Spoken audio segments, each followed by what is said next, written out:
ఓం నమో భగవతే వాసుదేవాయ. ఇవాళ మనం వింటున్నది అత్యంత పవిత్రమైన కథ, ఉత్పన్న ఏకాదశి. ఈరోజు ఏకాదశి దేవి భూమిపై అవతరించిన రోజు.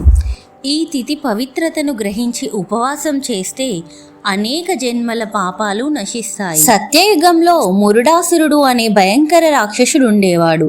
అతడు దేవతలను జయించి స్వర్గంలో కూర్చున్నాడు. ఇంద్రుడు, దేవతలు భయపడిపోయారు. ఎవ్వరూ అతనికి ప్రతిబంధకులు కారు. ఆపదలో ఉన్న దేవతలు శ్రీ మహావిష్ణువుని ఆశ్రయించారు. విష్ణుమూర్తి దేవతల విన్నపం విని మురాసురుడిని సంహరించేందుకు యుద్ధానికి సిద్ధమయ్యాడు. దేవతలతో కలిసి చంద్రవతి నగరానికి చేరాడు. విష్ణు చక్రాయుధంతో యుద్ధం ప్రారంభించాడు. 10,000 సంవత్సరాల పాటు ఆ యుద్ధం కొనసాగింది. మురాసురుడు అత్యంత శక్తివంతుడు. ఆయన శత్రువులను నాశనం చేశాడు. విష్ణు కొంత విశ్రాంతి కోసం హిమవతి అనే గుహలో నిద్రపోయాడు. ఆ సమయంలో మురాసురుడు గుహలోకి ప్రవేశించి నిద్రిస్తున్న విష్ణువుపై దాడి చేయబోయాడు.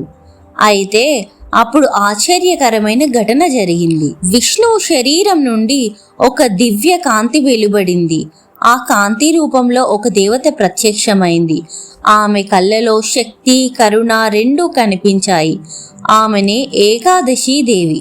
ఆమె ఒక్క చూపుతోటే మురాసురుడిని బూడిద చేసింది.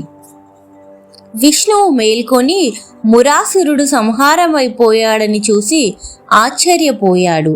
ఆ దేవతను చూసి ప్రశ్నించాడు, నీవెవరు? దేవి సమాధానం ఇలా ఇచ్చింది, ప్రభు, నేను మీ శక్తి స్వరూపం, లోకాలను రక్షించడానికే పుట్టాను అని. విష్ణు ఆమెకి వరం ఇచ్చాడు. ఇక ముందు ప్రతిపక్షంలో 11వ తిథిని నీ పేరుతో పూజిస్తారు అని. ఆ రోజు ఉపవాసం చేసేవారు పాప విమోచనం పొందుతారు, వైకుంఠం చేరుతారు అని సెలవిచ్చాడు.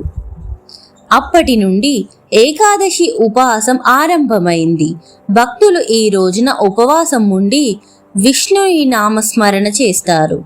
ఓం నమో నారాయణాయ అనే మంత్రాన్ని జపిస్తే ఆత్మశుద్ధి కలుగుతుంది.